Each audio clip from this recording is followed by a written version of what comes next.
The Atlanta Braves finished Champions Week with a losing record following a series loss to the Washington Nationals. But there's plenty of reason for optimism with this team going forward. We'll talk about that and discuss the upcoming West Coast trip on this episode of Lockedon Braves. So let's get into it. You are Locked On Braves, your daily Atlanta Braves podcast. Part of the Locked On Podcast Network, your team every day.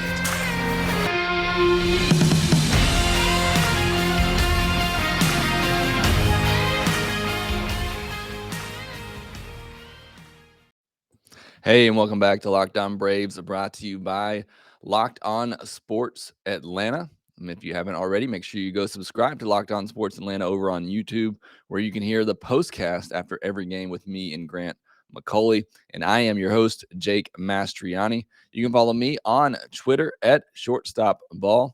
Check out my bio there to see where I am covering the game of baseball, including the Atlanta Braves in written form over at tomahawktake.com. Also, make sure you follow the podcast on Twitter at lockdown_Braves. Subscribe to the Locked On Braves podcast wherever you get your podcasts. And also make sure you subscribe to us on YouTube. And as always, thanks for making Locked On Braves your first to listen each and every day. We post episodes daily, 5 days a week, Monday through Friday, and are free and available on all platforms. On today's podcast, I'm going to be talking about the Braves' 3-1 loss to the Nationals. Another so-so start from Max Fried, and the offense is not able to pick him up. We'll talk about the highs and lows from the first week of the regular season, and we'll preview the Braves' upcoming West Coast trip starting out in San Diego. But let's begin with the 3-1 loss to the Nationals on Wednesday afternoon. Some first inning struggles for Max Fried.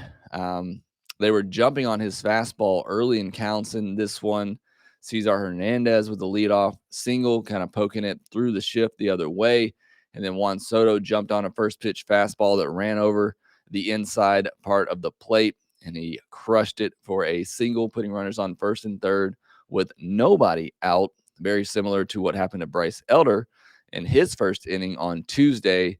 And like Bryce Elder, Max Fried had a chance of getting out of that inning, only allowing the one run. But with 2 outs, he gave up a single to Maikel Franco on a first pitch fastball once again.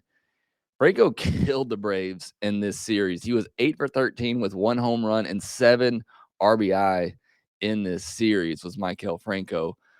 So Max gives up 2 runs in the first inning. After that, he really settled in. He retired 12 of the next 14 batters. He even worked around a leadoff double in the 4th inning, and he got Soto swinging with 2 outs and a runner on second to end the 5th inning. So some big moments there for Max Fried. Again, after that first inning, had a little bit of a scary moment in the 6th as he took a comebacker off the leg to start that inning. And obviously, flashbacks to Charlie Morton in the World Series there. He was able to get the batter out in Nelson Cruz, but then gave up back-to-back singles before exiting with the trainer. Mark Bowman of MLB.com reported after the game that Fried is just fine, that it hit him in his hamstring. So looks like injury avoided there, which is great. Final line on Max Fried, 5 1/3, 7 hits, no walks, 3 runs, 2 earned, and 4 strikeouts. The unearned run came as a result of a pass ball by Manny Pena that ultimately allowed Josh Bell to get to third for a sac fly. Fried certainly has not been sharp in his first 2 outings, and really it's just been an inning or 2 here and there. I was at his first start on opening day, and that second inning, the end of that second inning, he started to lose it a little bit. That 3rd inning, he was all over the place. Outside of that, he was really good. And he has an average exit velocity against of 83.6 miles per hour, which would put him in the top 10% in all of baseball. The guy's just been unlucky in his first 2 starts. And it's not like this start was a bad start altogether. I mean, 3 runs, 2 earned over 5 1/3 for your second outing of the season. That's certainly not a bad start. Offense just couldn't pick him up in this one, but still, you look at Fried's numbers right now, the hits given up, the ERA, that's not typical of what we're used to from Max Fried, but I just will caution you, the overlying stats there, the advanced metrics tell you he has been quite unlucky in his first couple of outings of the year. So I feel pretty confident that he's going to turn things around. And what better time to do that when he is likely his next start will be in LA against the Dodgers. But the offense, like I said, did not help him out at all on Wednesday. And it always seems like after a big night at the plate, like the Braves had on Tuesday, that's followed up by not so much of a great performance, especially when it's a day game after a night game. I'm not trying to make excuses. I mean, the Nationals didn't necessarily hit the ball well either and score a bunch of runs, but I don't know, just always seems like it's that way that the day after you score a ton of runs, the next day there aren't any left. So, but you got to give a lot of credit to Josiah Gray, good young starter for the Nationals, and he's suddenly becoming a Braves killer with 3 solid starts against them already in his young career. He was mixing his fastball, curveball really well, keeping hitters off balance. Braves had a couple of chances against him and had just a couple of things didn't not go their way that I really think held them back from, putting some runs up on the board early. In the first inning, after Max Fried gave up those 2 runs, Ozzie led off the game with a single. And again, you thought maybe the Braves would get a run back, cut into that lead. But while attempting to steal second base, Ozzie pulled up like maybe he thought it was a foul ball. Matt Olson did not swing at all. I don't know what Ozzie was doing here. And I felt like he had the bag stolen pretty easy. But I mean, he just literally stopped. And then all of a sudden, once he saw that the ball wasn't fouled or whatever, he tried to slide into second base and was out. So that was just a weird sequence then. I mean, if he just keeps on going, he got a runner at second with nobody out and Olson, Riley, and Ozuna coming up. There's a good chance you get that run in there. As it was, he was thrown out, and the Braves get nothing in that inning, and they're unable to respond. And then the 4th inning, this was the whole key for me in this game. I think the whole game really offensively came down to this 4th inning. The second time through the order for Gray, who had retired the Braves in order the first time through the lineup, Ozzie had maybe the best at bat of his life. After falling behind 0-2, he earned a walk in a 10-pitch at bat by fouling off some good pitches. It really was a great at bat from Ozzie, and he earns the walk.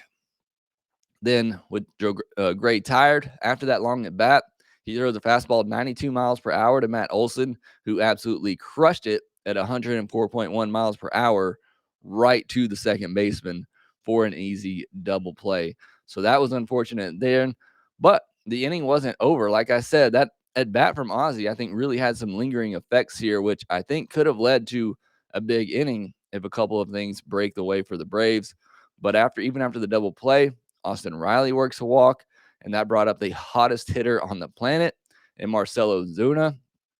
He jumped on a 92.6 mile per hour fastball from Gray and hit it 110.6 miles per hour, the hardest hit ball of the game, right at the center fielder for a line out. It seemed like the Braves had Gray on the ropes in that inning. Again, Ozzie with that great at bat for a walk. You had 2 walks, 2 balls hit 104 miles per hour or harder, and the Braves get nothing out of it. If one of those balls is just a little bit more to the left or right, the Braves likely get a run there. They likely chase Josiah Gray from that game as his pitch count was starting to creep up there because of the lengthy at bats, the walks in the inning. As it was, those balls that were hit hard were right at defenders. Maybe you give credit to their defensive alignment. I don't know. I think that's just the way the ball moves sometimes. I think that's the way the game plays sometimes. You just have these moments of that you're a little bit more unlucky than the other team. But that was the inning for me. Again, if a couple things break right for the Braves there, I think they have a big inning. They get back into that game. I think they chase Josiah Gray a little bit earlier than he did leave if a couple things go their way. Riley did end up homering in the 6th inning off Kyle Finnegan. The one thing of note here is that this was a slider that he took out the other way.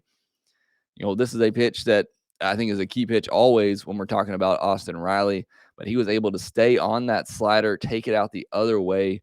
A really good day for Austin Riley. He had the 3 strikeout game on Monday, but really started to bounce back from that in the last couple of games. He finished Wednesday with 2 hits and a walk, by far the best performer of the day in the Braves lineup. The Atlanta Braves had a disappointing homestand to the start of the year, going 3-4 against teams they should be beating. What were the highs and lows from the first week of the season? Why is there reason to be optimistic going forward? I'll tell you all that next. BetOnline.net is your number one source for all your betting stats and sports info. Find all the latest sports developments, league reviews, and news, including this year's basketball playoffs and the start of the Major League Baseball season. BetOnline is your continued source for all your sport wagering information, from live betting to playoffs, esports, and more. Head to the website today or use your mobile device to learn more about the trends in action. BetOnline, where the game starts. All right, so let me start with giving you the lows from the homestand. And look, you listened to me over the winter. You know I'm the biggest Dansby Swanson supporter that there is out there. I love the guy. I think he's a winning type player, but he is by far, for me, one of the biggest disappointments of the first week of the season. And everything I'm about to talk about, I get. It's 1 week, it's 7 games. We're not trying to overreact, but this is the sample that we have to go on right now. And so this is a journey. This is a season. Things will change for Dansby in particular. He has hot and cold stretches throughout the year. We know that. This is certainly a cold stretch, though, and it's not a particularly good look. He's 4 for 6 on the season. That's a 160 batting average. But I think the most concerning thing is the 13 strikeouts. He struck out multiple times in 4 of 7 games, and he's not chasing a lot of pitches out of the zone, but he's just simply missing pitches or watching good pitches go by for strikes, which tells me that he's just lost at the plate, that he's not recognizing pitches out of the hand, and he's losing a guessing game at the plate right now. And that can be fixed. And you can perhaps blame some of that on just not getting enough reps in spring training at seeing certain pitchers, but he's also a veteran in the league at this point. So I don't know that that's necessarily an excuse for him right now. Again, Dansby's a hot and cold type player. I know he's going to heat up at some point and carry this lineup, but for me, it's just so big when Dansby is going because he's at that middle to bottom part of the order. So he's either driving in those guys getting on base at the top, or he's getting on base, setting them up for RBI opportunities. And that's just not happening right now. And for me, that's the biggest problem. I'm picking on Dansby here, but really, I think that's just been the biggest problem in this first week for this Braves offense is the guys in the bottom of the order just aren't getting it done, whether it's Dansby or anybody else really hitting, 6 through 9 in the order. You look at the team's batting averages and on-base percentage by spot in the batting order. The first spot in the batting order, leadoff spot, is hitting 222 with a 323 on base. The second spot, 391, 548. Then the third spot, 333, 384. The fourth spot, 321, 333. The fifth spot, 261, 379. Those are all good numbers. 1 through 5 in this Braves lineup, there for the most part, getting it done. And even the sixth spot at least has a 310 on base percentage, just hitting 167. But then you look at the seventh spot in the order for the Braves, 143, 172. The eighth spot, 136, 296. The ninth spot, 167, 192. The bottom of the order just not getting it done. They're not getting on base to set up the top of the lineup that is getting it done right now. That do the Ozunas, Olsen, Riley. Osby's been swinging a little bit better here lately, picking it up. But Rosario, Duvall to some extent, Dansby, Arcia, whoever's been in that DH spot, just not getting it done. And I realize not everybody can hit in the lineup at the same time. Everybody's going to go through hot and cold stretches. But right now, it's only the guys at the top getting it done, and there needs to be more consistency throughout. And Snicker has to tinker with this lineup a little bit to try and figure that out, to make sure that the guys in the middle are coming up with RBI opportunities, that they're coming to the plate with chances to drive in runs. But it's just not happening right now. When Acuna comes back, that'll obviously settle things down a lot. It'll lengthen the lineup so much more. He just makes things so much simpler in so many ways when he's in this lineup. But for me, that's probably the biggest low, biggest downside for the Braves in this first week is just that outside of those, two through four, 2 through 5 hitters, it just hasn't been getting it done. There hasn't been enough consistency from the guys outside of that top of the order. The starting rotation has been up and down. They're currently 25th in ERA among starters with a 5.88 ERA. That is not great, but you look at it from a start-to-start basis, and I mentioned Fried, who I think has been a bit unlucky, and even his bad starts are not necessarily terrible. But Wright, Elder, Morton, they were all great. Noah and Anderson were really bad. So it's just been up and down in the starting rotation, which speaks to the up and down record that the Braves have right now. And you can blame some of it on a shortened spring training, but that's the same excuse that everybody has. I think the only one that has a legitimate excuse for that right now is Ian Anderson, just because, the rain out, the blister on his toe, it just was not a typical spring training for him in the least. So I do think he's a little bit behind more so than others right now, and I think he'll be fine going forward. It'll be interesting to see how Snicker handles the starting rotation going forward. Does he stay with a 6-man rotation? I'd like to see Elder stay in there and get another start. Then you can make a decision for the 5th spot. Should it be he or a Noah or possibly Strider at that point? Maybe you piggyback, Strider with an Anoa or somebody like that. I do think Strider gets a shot in the rotation. Whether that's, next time through or not, we'll see. But I do think he gets another shot at some point. Again, it's 1 week. It's one trip through the rotation. I'm not ready to write off guys like Enoa, but I do think you got to figure something out here pretty quickly. And especially if you're going to go back to a 5-man rotation soon, what's that going to look like? The bullpen, they're 25th in ERA as well, although they're 1.09 whip and 204 batting average against. Paints a little bit of a different picture, and they have 36 strikeouts and 29 in the third inning. So, the bullpen has been really good. Most of those runs came off Tucker Davidson. I think he gave up 5 runs in mop-up duty. Still don't understand that decision, but I'm glad it led to a Bryce Elder start. And Kenley Jansen in his first outing. Those were really the 2 rough appearances out of the bullpen. Outside of that, everybody's been really good there. It does seem like they've allowed a good number of inherited runners to score, which is something to keep an eye on going forward. I don't mean to pick on Colin McHugh in particular, but I know he's allowed 4 inherited runners to score alone, giving up that 3-run homer on opening day. And then also in Wednesday's game, came in with first and third, nobody out, and gave up the sac fly. Can't really fault him for that, but just something to keep an eye on, as it feels like, to me at least, that they've allowed a good number of inherited runners to score. Overall, I'm not concerned. I talked about the pitching side of things already.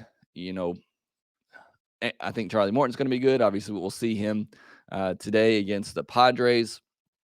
Max Fried will be just fine. I think Ian Anderson will be just fine. I like Kyle Wright. And then wherever you want to go in that 5th spot, if Noah can bounce back, Bryce Elder gets another shot, maybe Spencer Strider. I think long-term, the starting rotation will be fine. I think the bullpen, again, as you look at more of the advanced metric side of things, they've been really good as well as expected. And then the offense, again, I'm not concerned about the offense either. I tweeted this out on Wednesday night. They've had more hard-hit balls than their opponent in every game but one.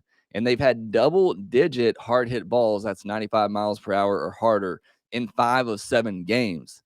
they just aren't getting the results right now, and that will even out over 162. But they're hitting the ball hard. They are doing all that they can do. There's just some unfortunate results happening right now. Same for the pitching side, like I kind of talked about. They've been unlucky as well. They have a batting average on balls in play of 304, and their xERA is 3.77, almost 2 points lower than their actual team RA of 5.67. So again, even the advanced metrics tell you that the pitching side has been completely unlucky to start this season. It's just painful when your offense is having those results and the pitching is as well at the same time. You hope one of those is getting the desired results while the other one maybe is going through an unlucky stretch. But I'm not concerned at all. You shouldn't be either. It's 1 week into the season. They're already off to a better start than last year, and I think they'll be just fine. I think the numbers, when you dive into them, tell you that it was just a little bit of a rough week for the Braves, but they're doing everything they can be. They're hitting the ball hard. They're pitching well. They're just not getting the results right now.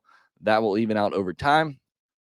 Hopefully, Ronald Acuna is coming back soon. That will help as well. But Champions Week is over, and now the season really picks up for the Braves as they go on their first road trip and a West Coast trip at that. How do they stack up against the San Diego Padres? We'll preview that series next. Looking at this series against the Padres won a 4-game series over the Diamondbacks to start the season, and that was after getting walked off on opening day. They came back to win 3 in a row. Then they lost a 3-game series to the San Francisco Giants. So they've had a bit of up and down as well. They're averaging 3.9 runs per game. Their best hitters to start the season are Jurickson Profar, who is slashing 353, 476, 765 with 2 home runs and 17 at bats. Eric Hosmer is off to a good start with a 959 OPS. Jake Cronenworth has an 817 OPS, and they're both off to good starts as well as Profar. Machado, Voit, Will Myers, and Trent Grisham are all currently struggling to start the season for the Padres, and they are without Fernando Tatis Jr. It's a shame we're not going to get to see Tatis or Acuna in this series, 2 of the most young, exciting players in all of baseball. Padres are also without one of their starters in Ian Snell. They have a young, exciting player at shortstop right now in CJ Abrams, one of the top prospects in all of baseball, but he's just off to a 1-14 start to begin his career. The Rays will avoid Sean Manaea in this series, who's off to a great start in San Diego. Through 2 games, he has a 1.38 ERA. So let's talk about who we will see in this series and look at the pitching matchups. On Thursday night, you'll have Charlie Morton versus Joe Musgrove. In Musgrove's first outing of the season, he went 6 innings, 5 hits, no walks, 2 earned, 8 strikeouts. So a very solid start from him. And that was against the Diamondbacks. And then on Friday, you'll have Kyle Wright versus somebody to be named later. At this point, we're not sure, but really excited to see what Kyle Wright does to follow up his brilliant first outing of the year. And then on Saturday, you'll have Ian Anderson looking to bounce back against Nick Martinez. Martinez went 5 innings, 5 hits, 1 walk, 1 earned, and 6 strikeouts in his first outing of the year for the Padres. So another solid start there for him. And then Huascar Ynoa on Sunday, also looking for a bounce back performance. He'll be going up against Yu Darvish, who on the season, you look at his numbers, 7 2/3 innings, 8 hits, 6 walks, 9 earned, 5 strikeouts. That doesn't look very good, but it's been 2 very different outings for him so far. He threw 6 no-hit innings in his first outing of the year. He did walk 4 batters in that game. And then in his second outing, he lasted just an inning and 2/3, gave up 8 hits, 2 walks, and 9 earned runs. So definitely different outings for him. Who knows? Yu Darvish can be one of the best pitchers in the game. Seems like he is struggling with command a little bit early in the year. Again, even in the 6 no-hit innings, 4 walks. So you can probably determine that he was a bit effectively wild in that one. But still, Yu Darvish, he can turn it on at any point and be a great pitcher. I hate to say this because the Braves need a win. They need a series win, but getting a split on the road against a good team in San Diego, that would be an okay result here. But obviously, as Braves fans, we need a win. We haven't had a series win yet in this season. So, and the Braves can certainly do it, but just putting it on record out there, I think a series split in a 4-game on the road against a good team like the Padres, I think that is an okay result for this time around. That will do it for this episode of Locked On Braves. Be sure to follow us on Twitter at Locked On Braves. You can follow me at Shortstop Ball. Also, make sure you subscribe to the podcast wherever you get the podcast. Subscribe to us on YouTube as well, and we will talk to you next time.